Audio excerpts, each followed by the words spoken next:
السلام عليكم ورحمة الله وبركاته. وكم نجيا فيادا أنس نجيا قبل الحمد لله بجراتن بجرا channel كنا رفتني نسين جرا الرمي قافيه الدوكا يسني قبل لتين سنين فجرا وأنسين راتوريفين إفما سنين جشوا بربادا دفع تين سنين قرسي قافيه الدوكا يسني ديبسا التين كنا كيسة هي فيسبوكا رتي جشوا Gaafii takka immoo ka YouTube keessattiin isinii dabala jechuudha. Sanirraa hin isinii eegala. Gaafii wal duraa duubaan gaafii 15 akkasni taati. Warroonni biraallee kana keessaa akka barumsa argattan waan isin rakkisi as keessaa akka argattan abdiin qaba. Qalbiidhaan obsaan na hordofa. Viidiyoon kiyyarra tarii daqiiqaa kun eeguu isinii dabrutu mala. Obsaan na hordofaa isinii jechuu barbaada. Gaafii nama hedduu waan ta'eef jechuudha. Mee gara gaafiittiin dabra. YouTube irraa eegalla. jalqabarratti warroonni arra jalqabaaf dhuftan YouTube kana subscribe godha. Abduu mobile app ni dhufu YouTube channel kiyya iddoo subscribe itti kana tokkodhaan akkasuma mallattoo bilbilaa fuula duratti guusin dhufe tokkodhaan viidiyoo nan gallakkisu akka ofiif isin dhaqqabu godha. Viidiyoon barumsaa hedduudha kan as jala jiru irra oloofaati ilaalaa viidiyoo dhibbaa olii viidiyoon barumsaa kan as jala jiru jechuudha. YouTube keenya irra eega seenne booda jechuudha. Warroonni YouTube ni kiyya komantii hin qabu jettantu jira. An komantii namaa katabuu hin danda'u warra jettantu jira jechuudha. Sanirraa hin isin agarsiisa. Komantii warroonni katabuu dadhabdanidha. Gubbaa kanarra bakka footoo keenya kanarratti ni tuqna. Eega footoo sana irratti tuqxanii booda settingitu jira. Jala kana settingii kanarratti ni tuqna. Eega settingii irratti tuqxanii booda general ta'etu gubbaa kana jira. General kanarratti ni tuqxanii jala kunoo restricted mode ta'etu jira jechuudha. Jala kanarra isiin kun settingiin kun haala kana yoo banaa jiraate gonkuma komantii namaa katabuu hin dandeettanii jechuudha. Warroonni YouTube kiyya komantii hin qabu jettan nama hedduutu na gaafate gaafii kanarratti tanaaf isinii godhechuudha. Fakkeenyaaf amma ammas deebi'ee Abduu irratti komantii katabe hin jedhee isin agarsiisa. Fakkeenyaa fi viidiyoo kanarratti komantii kennuu barbaade haa jennu. Haala kanaan eega viidiyichi naa dhufe booda kunoo akkuma agartan kana wanta akka komantii jalatti kennuu hin danda'u jechuudha. Kunoo komantiin kee hidhamee jira kan jedhu naaf hidha. Komantii maayyuu hin qabu jechuudha. Irra oloof hogguu jedhe jalli kun hidhaa jira naaf dhufu jechuudha. Haala kanaan isa kana ifirraa bantan. Akkamitti ifirraa bantanii ammaan hidheetiin isin agarsiise jechuudha.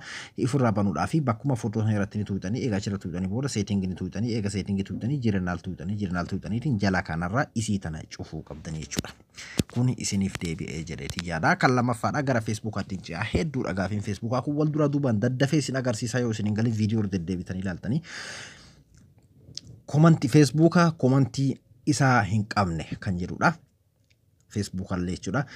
Tokkoffaa Facebooka komantii hin qabne irratti gadin tuqxanii eega Facebooka keessan irratti gad tuqxanii booda haala kana isin dhufa gara harka mirgaatiin kan jiru tuttuqaa gubbaa jiru kana irratti ni tuqna eega isa irratti tuqne booda jala kana settingii na privacy ta'etu jira. Settingii na privacy irratti ni tuqna eega isa irratti tuqne settingii tu nu dhufa settingii irratti ni tuqna eega settingii irratti tuqne booda irra oloofna jechuudha. Xiqqashoo irra ol harkifna public post ka'etu jira jechuudha. Public post kana irratti ni tuqna eega public post irratti tuqne booda xiqqashoo irra olooftan jechuudha. Xiqqashoo irra olooftaniiti kunoo public post comment isa kana jechuudha. Public post comment kanarratti yoo fakkeenyaa fi friend of friend yoo asirra tahee namoonni biraa akka addunyaatitti komantii isinii katabuu hin danda'u jechuudha. Amma fakkeenya Facebook nama hedduu nama waan fofokkattuu maxxansanii komantii hin qabne laayikii fi sheer malee hin qabnetu jira jechuudha. Kanaafuu namni isin follow isin godhe tokkollee komantii isinirra katabuu hin danda'u jechuudha. Akkasuma friend nama isin friend deebistaniif malee kabira tokkollee komantii isiniif katabuu hin danda'u jechuudha. Kanaafuu maal irra godhuu qabdanii public irra godhuu qabdan jechuudha. Public post komantii ka jedhu kanaadha. Akkasin harkaa waliin dhoowwine. Inni biraa komantiin biraa immoo fakkeenyaaf komantiin diqqashoo kennamee komantii sanirratti yaada hamaa hogguu arge namoota tokko komantii ofirraa hidhantu jira. Ifaam isin akka jedhe kun komantiin fakkeenyaaf 100 naa barraa'ee 100 kun kanaa arraabsu ta'uu eega arge ifirraa dhaabuu jechuudha.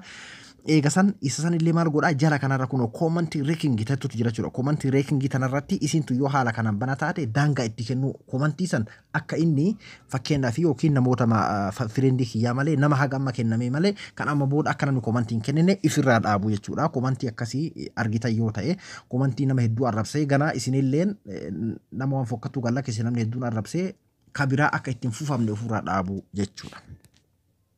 Ka komantiidha lameen kana jechuudha. Inni sadaffaadha Facebooka follow hin qabne fakkeenyaaf mee nama wayii akkanumatti mee fakkeenyaaf search godha fakkeenyaaf mee kanarratti hin gattuqa dhiifama abbaan Facebooka kanaa garuu fakkeenyaaf mee haala kanaan nu dhufa jechuudha. Facebook follow hin qabne kun akkuma agartan kana asiin add friend qaba asiin messenger qaba jechuudha. Follow jidduu kana jirtu silaa follow jiraachuu qabdi. Facebook follow jiraachuun dirqama waajiba jechuudha. Facebook ni kenna akkuma beektan friend kuma shan qofa qabataa. Kanaafuu haala kana nama add friend isa gizee guutame abbaa fedhe illee maamilummaa deebisuu waan hin dandeenyeef namni follow godhe akka isin hordofu karaan cufaadha. Bakka kana namni hedduun nama gurguddaa peejiidhaan nama beekamaa hunda ka add friend kana malee follow hin qabne nama hedduutu mul'ata jechuudha. Isa kanallee akkamitti follow isaatti bananna isa jedhuudhaa fi bakkuma ammaa reefuu kana jechuudha. Sarara kanarratti ni tu'ina. Sarara kanarratti eegatu inni booda setting in privacy bakkuma reefuu sana tu'ina. Setting privacy eegatu inni booda setting itti nu dhufa bakkuma reefuu sana jechuudha. Setting irratti ni tu'ina. Eega setting irratti tu'inee booda ammas xiqqashoo yeroo loofne bakka reefuu isin agarsiise public tanarratti ni tu'itanii eega public irratti tu'itanii booda isii tana bakkuma takkattiin isin agarsiisaa waan as jiru kana hunda isaa public irra godhuu qabdanii jechuudha. Kunoo public post ka jiru kanarra jechuudha.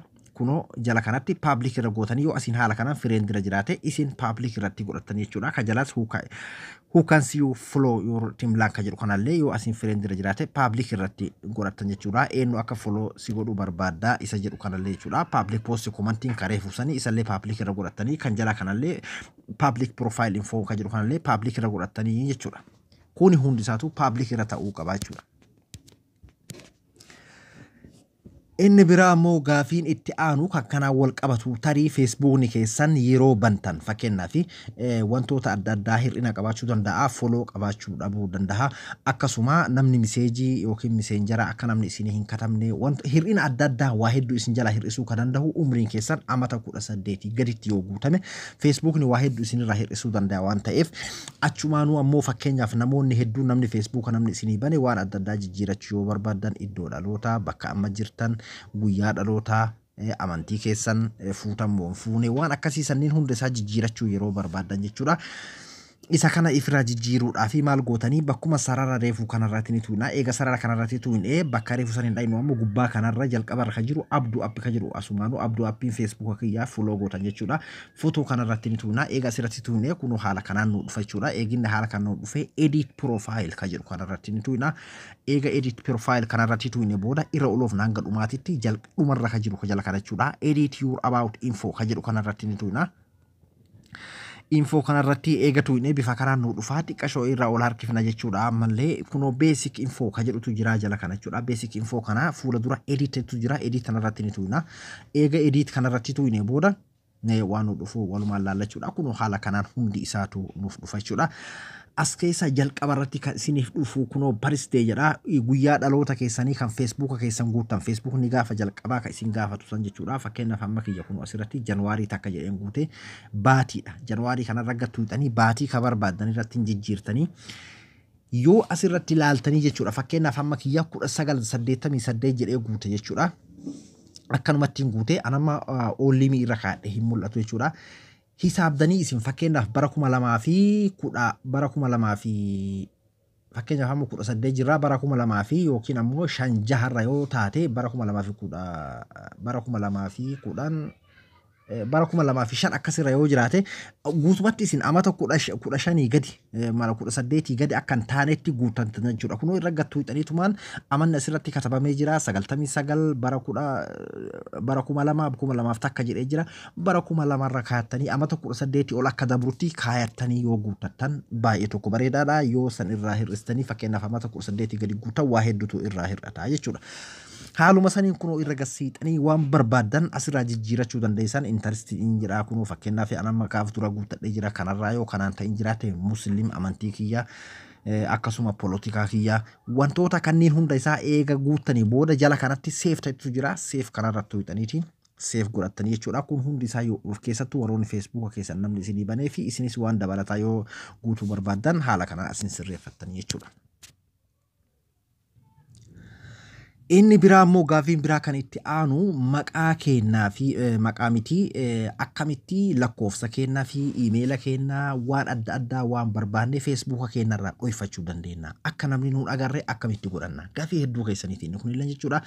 Isa kanallee godhachuudhaa fi bakkuma ammaa kanarraa tuttuqaa gubbaa kanarratti ni tuuxanii eega tuttuqaa gubbaa kanarratti tuuxanii booda jala kanarra oloftan isa kana karaa laafaadhaanii karaa lamaan argachuu dandeessan jechuudha. Yookiin setting in the privacy ta'etu kanarratti tuutan setting in the privacy tanarratti eega tuutanii booda yoo akka kiyyaa kanarratti setting kan isinii dhufe privacy shortcut ka jedhu kana yoo isinii dhufe isarratti tuutan yoo inni kana isinii fidin ammoo setting irratti tuutan fakkeenyaaf setting irratti eega tuutanii booda mee isin agarsiisa setting irratti eega tuutanii booda haala kanaan isinii dhufa security in the login ka jedhu dhiifama privacy setting jala kana jira privacy setting kanarratti tuutaniiti kunoo check if important setting tanarratti tuutaniiti haala kanaan itti fuftanii jechuudha.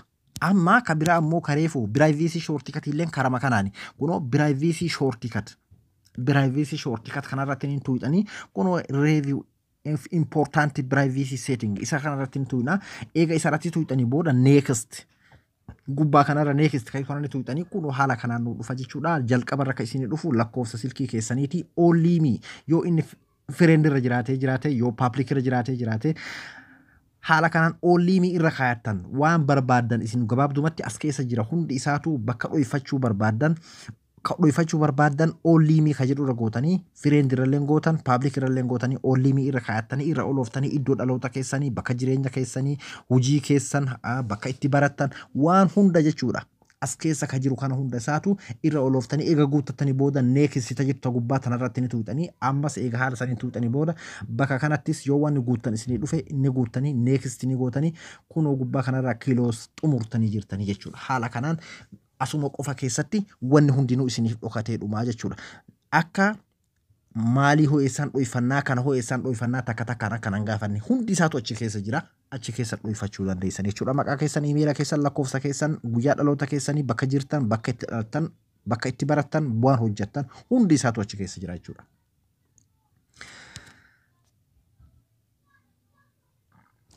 Inni biraa immoo gaafiin itti aanu hubannuudhaaf kana namni gariin beekullee inni maltan jechuudha. Piroofaayilaa footoo keenyaa kan irra kaayannu akkamitti akka fuulli isaa nu jalaan dhokanne akkami fuula guutuu godhachuu dandeenya isa jedhu amma fakkeenyaaf kunoo kiyya irra jira.